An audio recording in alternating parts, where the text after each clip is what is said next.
A lot of people have questions about Trump's IVF policy, and so I wanted to spend some time talking about that. I'm Dr. Sharon Moyeri, owner and founder of OC Fertility. Trump's policy was actually just a recommendation, a mandate.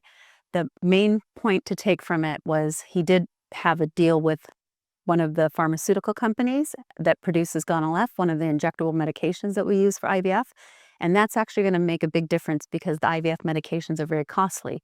So starting in January 2026, the medications through that specific pharmaceutical company, Serono, are going to be saving patients a lot of money. As far as the other recommendations that he's talked about, there's no mandates or funding that make those implemented at this point. They're executive orders and recommendations. So hopefully at some point the employers and states will take lead on those efforts, but at this point it's primarily focused on the pharmaceutical benefits.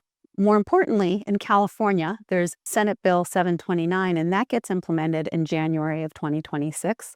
And that provides full coverage for 3 IVF retrievals, egg retrievals, as well as unlimited embryo transfers. And it also broadens coverage for populations that generally were excluded in the past. So LGBTQ, as well as single parents, are going to be mandated to be covered for fertility services. This is a huge benefit in California.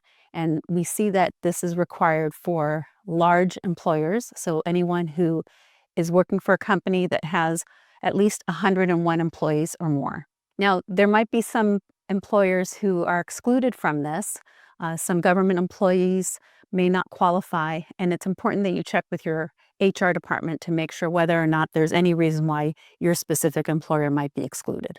Increasingly, we are seeing infertility recognized as a medical condition, and that's important for those struggling with this condition so that they're getting the support that they need, not just from their loved ones, but financially through their employment.